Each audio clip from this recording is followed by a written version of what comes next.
listening to the Careers BU podcast, a podcast aimed at Bournemouth University students and graduates. Each episode, we talk to employers, alumni and professionals all about their career journey, what employers are looking for, and help you explore the opportunities that are available to you.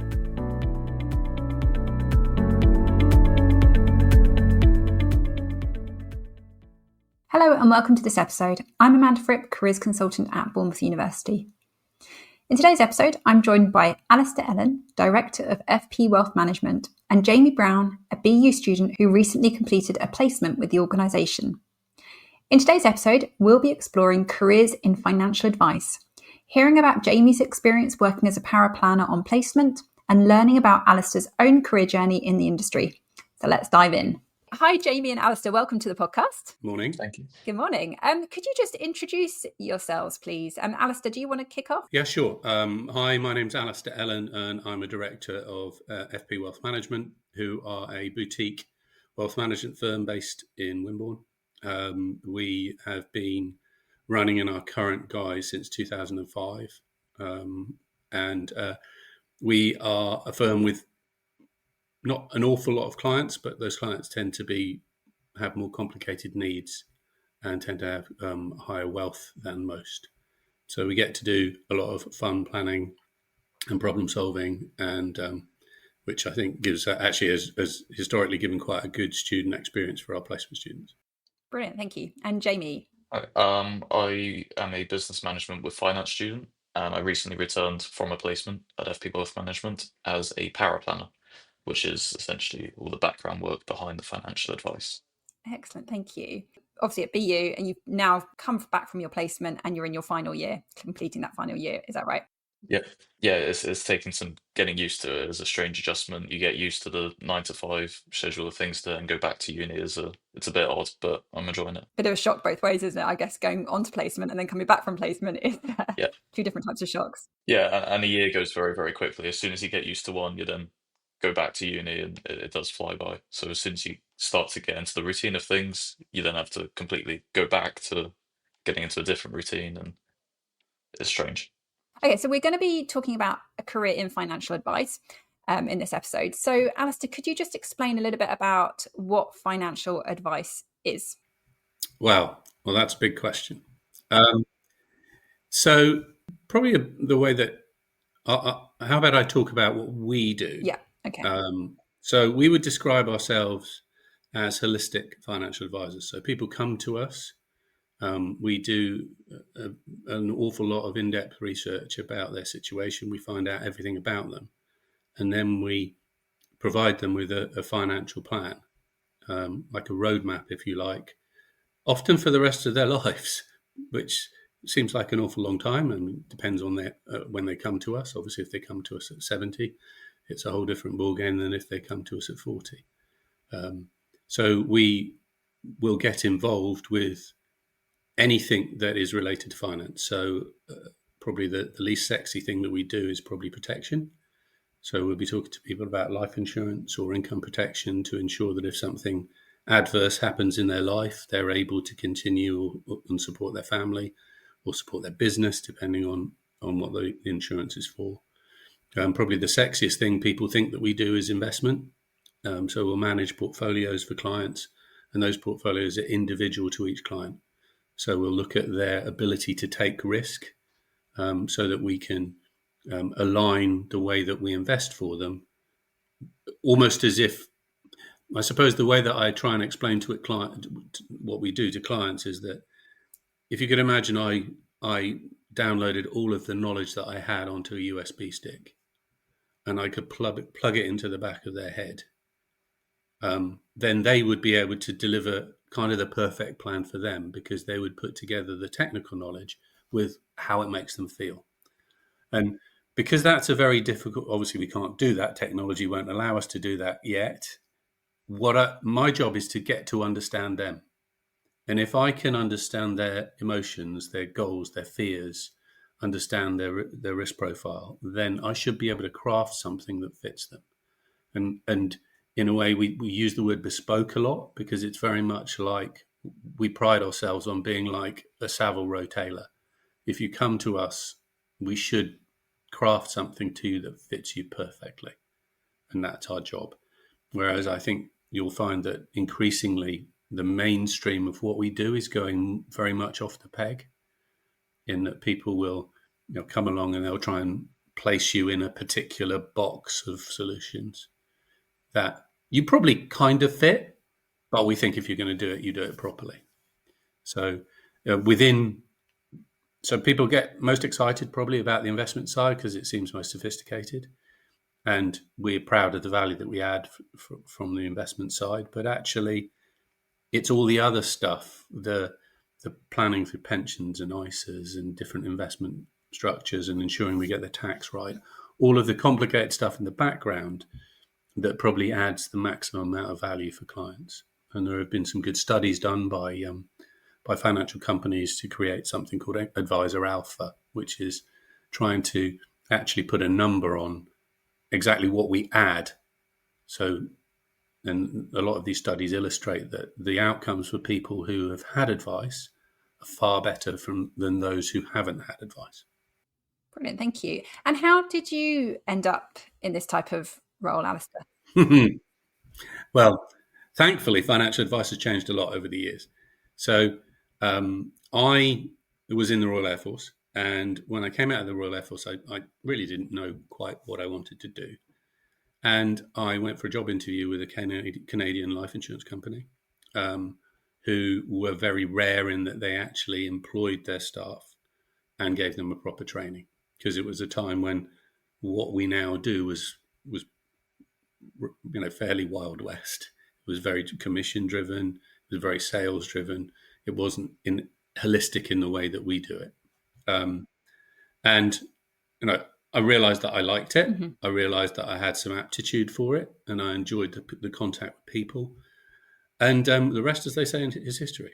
I mean, there were a lot of different roads that, false roads that I took the wrong turn, but I arrived with my current business partner Ian. We've known each other now since 1999, so that's a long time in business.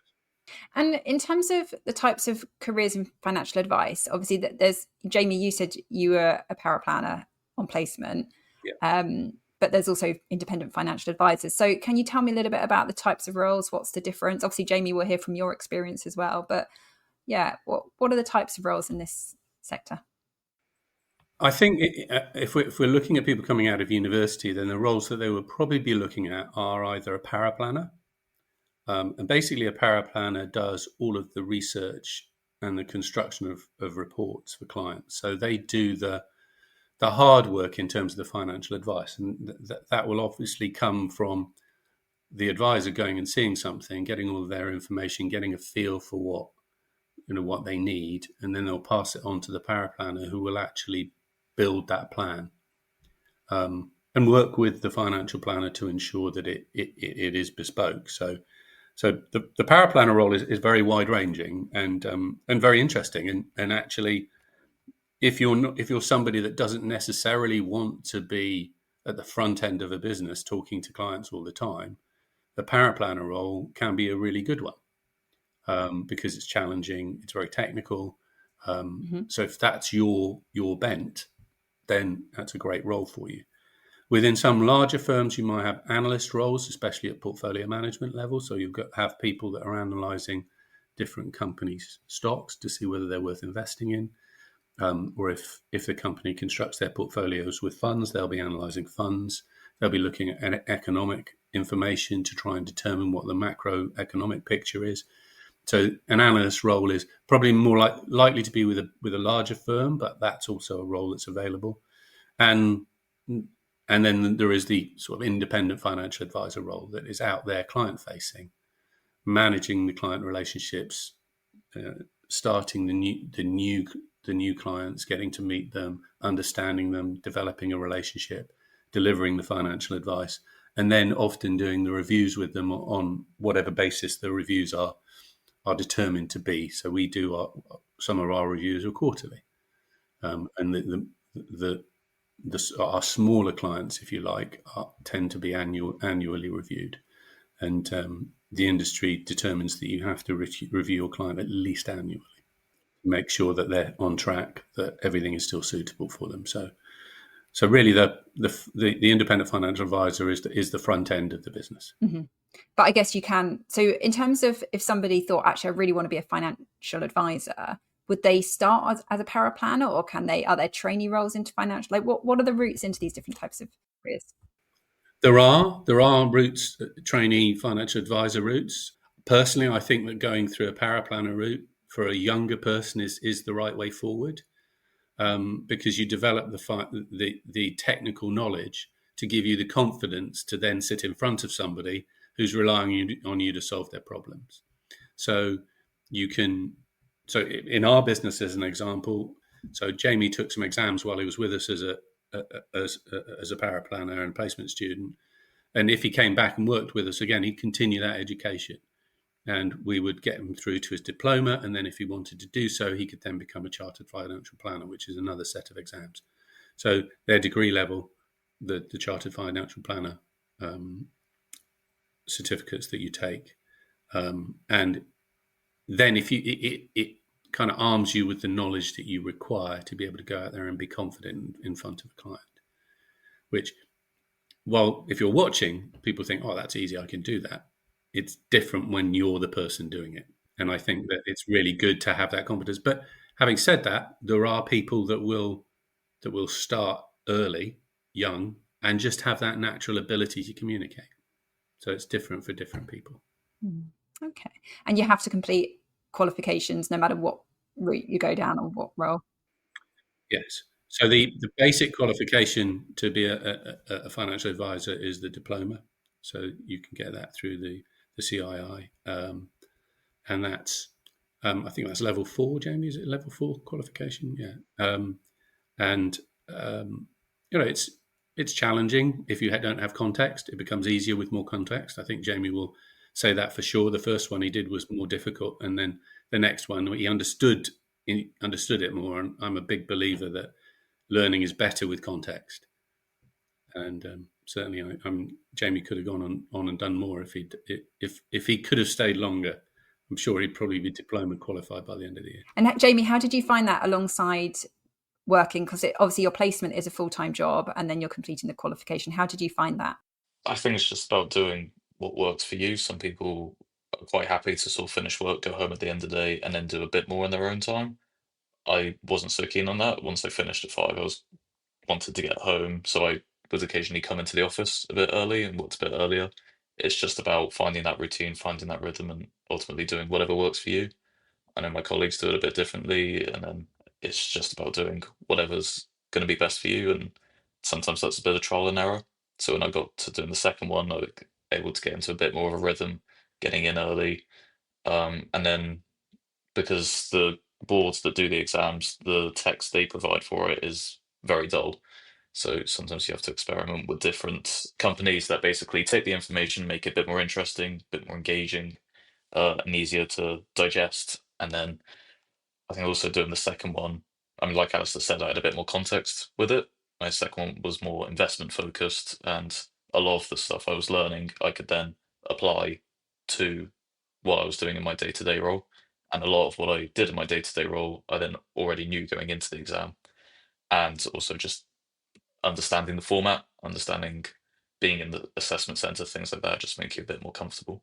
And Jamie, what attracted you to this as a placement? Were you looking for different types of placements? What was it about this type of role? So FP Wealth Management is part of the Future of Advice group. So there's a group of local IFAs that work together to take on placement students, and they've been doing it for quite some time now.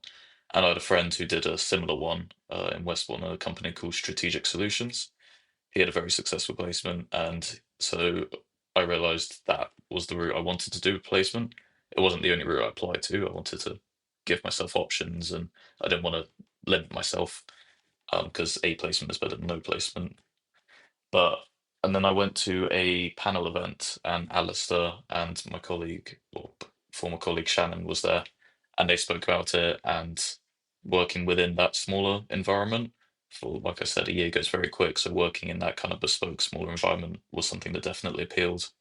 Was something I sought after, and I was fortunate enough to get it. Um, I didn't go into it knowing I wanted a career in financial advice. I don't think very few, if any, actually do, because you don't really know until you're actually in there doing the role for a lot of them.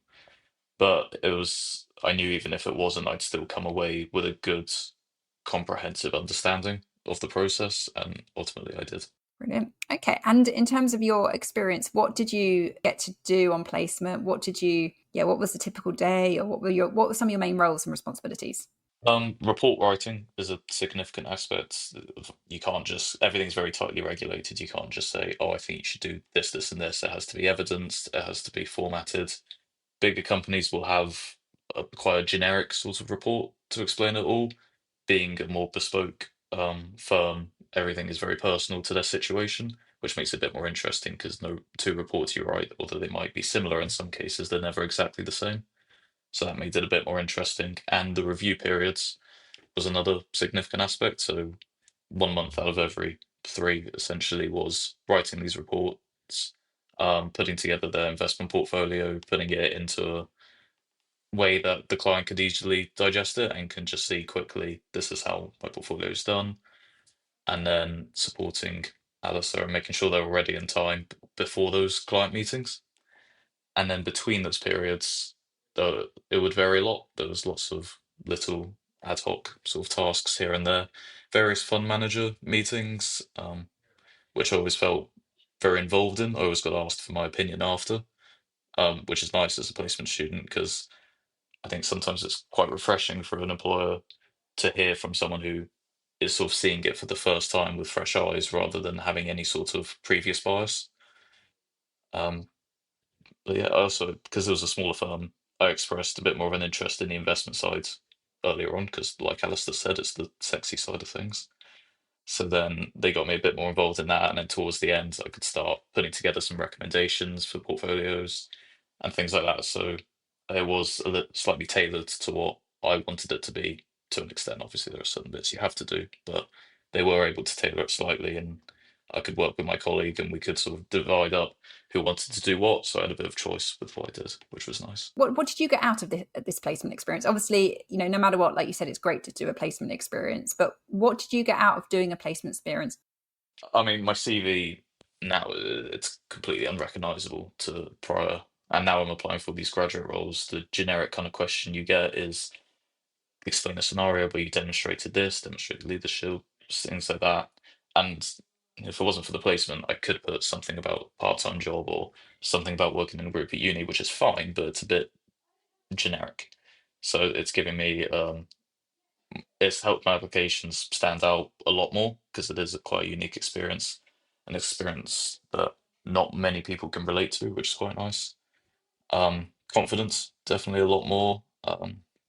And then I just have a better understanding of what areas interest me and probably more importantly, what areas don't, what areas I want to avoid. So yeah, especially in terms of graduate applications, it's helped a lot. Um, I think also coming back to uni, there are certain units which have overlapped. So uni feels easier, quite a lot easier, even than it did at last year, level five. It's Mm-hmm. the workload is it's not light for final year at uni, obviously, but it's lighter than at a 9 to 5. So if you keep that same sort of structure, it feels significantly easier. Technically, it's obviously a bit more challenging because you don't have the admin side of things that you have to do on a placement. It's all more technical, but the actual workload feels a lot easier, and I'm a lot more confident coming back into final year now than I would have been if it wasn't for the experience. Brilliant. So you definitely recommend a placement experience. Yeah, yeah. Even if it's not one that you're like absolutely hot set on and wouldn't be your first choice, you don't really know what it's going to be like until you're there doing it, and any experience is better than no experience. So I would definitely, and more often than not, you get paid, so that helps. Do we pay you, Jamie? Occasionally. Just about. Yeah. Okay. And in terms of just Jamie, with you, in terms of your graduate roles, are you staying in this sector? Are you looking for financial planning, paraplanning, or are you moving away from this? It is an area I'm applying again. I've seen so many people come out of uni with first class degrees and good experience and still really struggle to find a job. It's not easy. Yeah, I am applying to paraplanning roles. a couple trainee financial advisor roles, things like that. Also the analyst roles, master's courses as well. I know which ones I would want to do more than others, but it is largely a case of apply to everything and give yourself as many options as possible, because why would you limit yourself? And, you know, if I'm leaving uni, I need a job, and a job is better than not having a job at all. Placement is optional, but highly recommended. You kind of need a job after uni. It's a slightly different situation, so I need to give myself as many options as possible. But yeah, paraplanning, financial advice is definitely a route that interests me. I think more so as the placement went on. I wasn't as sure when I first started, but then the more involved I got, and working on both the planning side of things and the investment side of things, and seeing how the combination of those two really works in achieving a client's goals, actually believing in the ethos of the company, made a significant difference. Obviously, you study business management.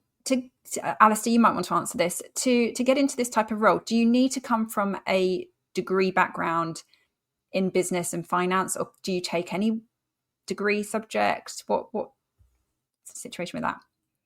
I think we've historically had people from the accounting and finance stream, or business, but I don't think at the end of the day that's necessary. You obviously have to have a good level of numeracy. If you can work your way around an Excel spreadsheet, it's kind of helpful. But I think it's more about, I've always thought that aptitude's important, but attitude is more important. So if somebody has a good attitude to work and is prepared to learn and have an open mind, then I think they'll be able to do it.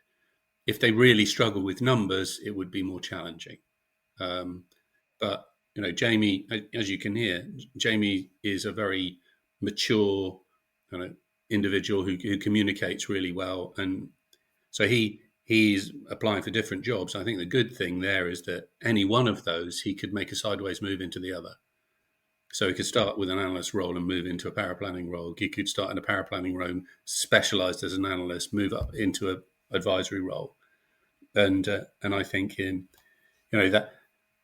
that he now understands what is required for each of them. He's numerate. He communicates well. His sort of setup coming from what he was doing was ideal, but also Jamie has a little bit more experience. Had a little bit more experience coming into the role than some students do, but we have had them from. I'm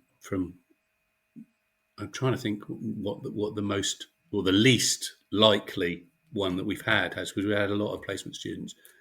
I think we've interviewed people who were on hospitality but they didn't get the role. That's not because it was the degree; it was just the actual.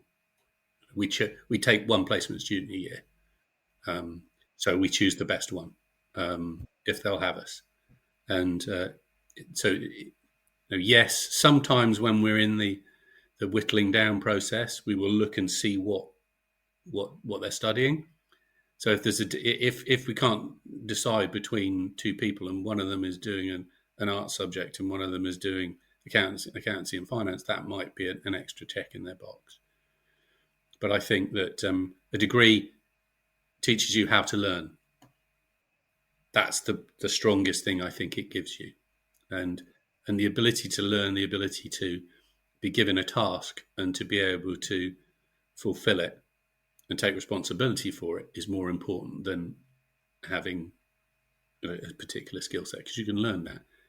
I mean, interestingly, so one of Jamie's former colleagues, Shannon, who's now a chartered financial planner and was one of the youngest chartered financial planners and our second placement student, later admitted that actually she didn't have the level of Excel experience that we thought she did.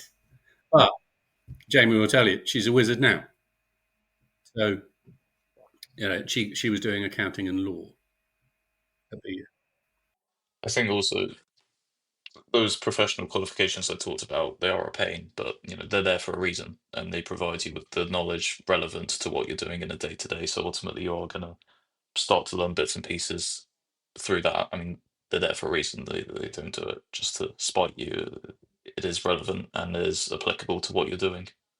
And I think that if somebody takes a placement with a firm that's aligned to the Future Advice Initiative, generally speaking, that means that they will be given the room and the support to take professional qualifications while they're there. We very much feel that it's an experience for both of us. We enjoy having somebody new in the business who's seeing what we do through their eyes, which I find helps me to reconnect to what I do sometimes. Been doing this a long time and I love it, but it's always interesting getting somebody new to come in and see what we do. So, and we like the experience to be rounded, and we like them to, as Jamie has said, end up with a better CV, end up with a better opportunity to get a job. Now, we have taken on some of our placement students. We can't take them all on because we're not big enough and we're not growing fast enough to do that. But what I can say is every single placement student we have had in the past is now in financial services. And they all started their university careers, most of them, thinking they were going to be accountants. And I guess that's it, isn't it? It's helping them also see that there are different types of jobs in the financial sector. Absolutely. And we're committed to trying to make our part of that sector more professional, bring more young people in, because I think the average age of a financial advisor is 58. So, we need young blood. We need new people coming through to continue on the hard work that's been done, making the industry more professional. Because there's a significant advice gap. There's a lot of people that need advice that aren't getting it because there aren't enough advisors. So it's a good opportunity for somebody who wants to go in and be in an industry that's going out to help people. It's probably not the industry where you'll make the most money, but if you're successful, you'll do well, if that makes sense. There are very few careers that will allow you to see firsthand the impact you're having on an individual and will provide you with a good, well-paying career.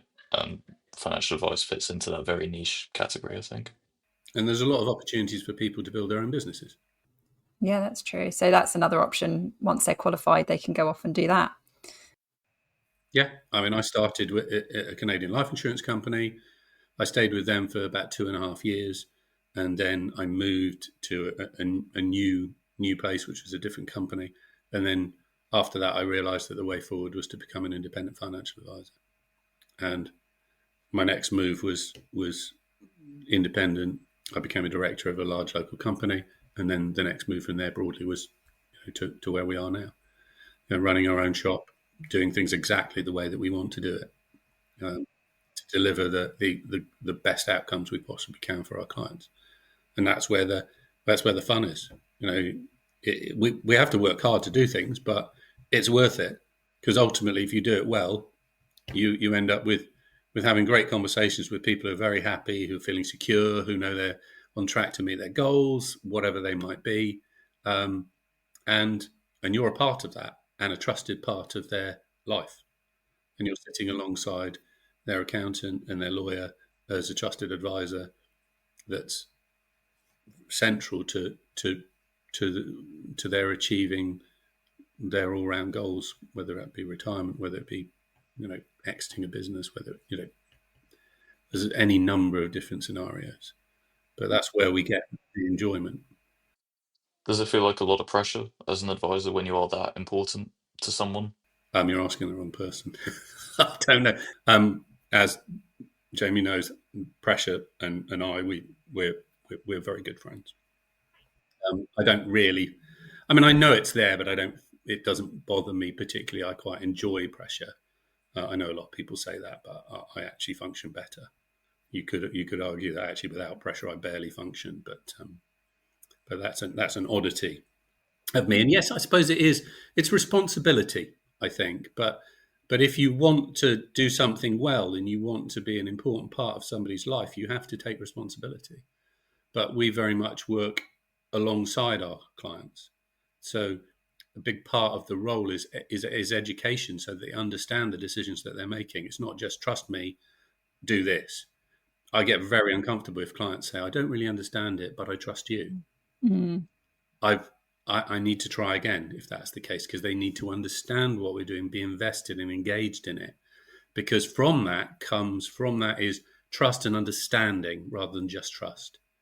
And trust and understanding is the best place to go from with a client, because then they will feel ultimately secure. because not only do they trust that you're doing the best you can for them, but they understand what you're doing as well. So if there was a student interested in getting into a placement or maybe a graduate job, what could they be doing now to put them in a good position to getting into one of these roles? From a placements perspective, the people that are involved with BU in the future of advice will be starting to put their job applications out around now. So if they look on the Careers Hub, they should see those. We actually, this year, got our student through LinkedIn, believe it or not, because we didn't get that many applications. So perhaps people can, that's an opportunity to be looking on LinkedIn, say that they're open to work, what they're looking for. The algorithms may find them. But I think, and if they're looking for a graduate job, then that's probably a little bit more challenging because it's not as formal a way of doing it, but they probably need to be looking and seeing what firms that are looking for those kind of roles, and they are out there. And I think that depending on what role you're looking for, again, I think LinkedIn's probably a good place to start. It's used quite a lot for recruitment now. Would you agree, Jamie? When we were, yeah, absolutely. I don't love using LinkedIn, but I use it because it's a tool and it makes you more employable. So why wouldn't you use it? I think one of the things I was looking for when we were hiring for the next placement student, any sort of part-time work, volunteering, because if you have a good work ethic, a genuine interest, and you're somewhat competent, you can basically be molded as a placement student into what they need you to be, and then you can get out of it what you need out of it. So anything to prove that you have the right work ethic, the right attitudes, that goes a long way because they know as a placement student you're not going to have the relevant work experience for the industry. So if you can just demonstrate your ethic and that you have the right approach to going about things, that makes a significant difference, I think. I think that's a really good point, because sometimes when we're looking at CVs and people haven't done anything, it's quite difficult to get a feel for their capabilities other than at the actual interview itself. And I think, if you want something done, ask a busy person. So some of the some of the best placement students we've had have been people who do a lot already. So they're already organised. People who have very little in their life sometimes struggle with the workflows that we're asking of them to be able to prioritise and cope with that. So yeah, busy people who are putting themselves out there, that's always good. And that also includes putting themselves out there, perhaps making contact with firms and saying, do you have anything? Because it may be one of those situations when you're throwing seed on barren land, but occasionally something will happen. And the very fact that you're prepared to do that, I feel, is a good thing. On that, what about, have you noticed an increase in ChatGPT CVs or like AI written CVs? How are you finding that with the applicants? Jamie's going to answer that one because, he will have filtered them. Yeah, my colleague and I were in charge of putting the adverts out and everything. And yeah, a lot. There was one we'd actually invited for an interview, and she had replied to the email, and at the end of the email, she'd left the brackets, your name here, Oh no. because she just copied it directly from. It is a tool and it can be used, but it needs to be used in the right way. I put all the CVs and all the cover letters through AI checkers. They don't give you a definitive answer. Um, but we had the odd one that was sort of 95% chance, and that is a red flag. Using it to an extent to help you communicate the point you're trying to get across is one thing, but actually getting it to do the work for you is, you can tell when there's a difference. I used it for interviews a lot. So researching about the company, just give you a summary, find out more about its values. It's no different to looking at a website. It's just quicker and more efficient. And when you're doing lots of interviews, it's quite useful. Also, get it to generate some questions you can ask in the interview. What kind of questions you're likely to be asked? What good answers for those would be? But yeah, there is definitely more of a trend, but it's quite obvious, at least at this stage. Um, I think also Alistair mentioned communication being important for placement students. There is a bit of a stigma in my generation that we just communicate online, so we're not as good in person, and it's not completely unjustified. But you need to be able to demonstrate you can, even if you are a paraplanner, it's not client facing, but you need to be able to communicate complex financial information into a way that the client can easily understand and digest. But whatever role you're doing, whether it's audit, whether it's paraplanning, you're still working within a team. You still need to work cohesively with those people, and you need to get through the interview. So it is not just important; it's essential, I think. And I think that BU historically has been its biggest strength is that employability, and part of that employability is the amount of stress that is put on in year one doing teamwork and things like that. I've been on numerous workshops at the university, and I think that stuff's really good. So I think that, and again, I've sat in front of third-year students, and they've sort of said, "Oh, what do people think about your degree? Degree from Bournemouth versus this, that, and the other." And I sort of say, it doesn't make any difference to me. In a way, it's the person that's in front of me. And yes, you may have a first-class honours degree, but if I don't see you being able to fit into a team or being able to communicate your ideas, I'd take somebody with a 2-1 who's a better communicator, because you need people who are to fit into teams that are adaptable and can be an important part of that team. So that's a big skill. Employability is important. So communication, showing that you've got the ability to work with other people and perhaps deal with not having your way, but going with the collective. So talking about the kind of teamwork stuff that you do at BU, I think, is important. It can come from a lot of places as well. It doesn't have to be part-time work. It could be societies at the uni, or volunteering, or just getting involved and doing anything with other people. Sports, yeah, anything like that is going to help. And although it makes your CV look better, it's going to help you in ways you don't even realize. You'll be more confident in interviews that you wouldn't have been had you not had those experiences. No, I think that's really great. And I think what you're talking about is things that we try and talk to students about all the time. So it's really great to hear from an employer's perspective that that we're all singing from the same song sheet. We're all passing on that same message. So thank you. I wish that we could do a split screen and show Jamie now and Jamie a year and a bit ago. But I think the degree of maturity that comes from being on placement and the focus that you get, I think is invaluable. I really do. I mean, Jamie's done phenomenally well. He was a great placement student. We'll give him a great reference, undoubtedly. And if he chooses to go into financial services, I have no doubt they'll be successful. So that's the benefit of placement. That's excellent. Well, thank you so much. Well done, Jamie, by the way, for doing that, for such a successful placement. And just to say thank you both for sharing your insights in this episode. It's really useful. Really, I've learned a lot, and I know our students will too. So thank you so much. Pleasure. Thanks, Amanda. Thank you. Thank you for listening today. Please remember to subscribe and follow so you can keep up to date with all new episodes.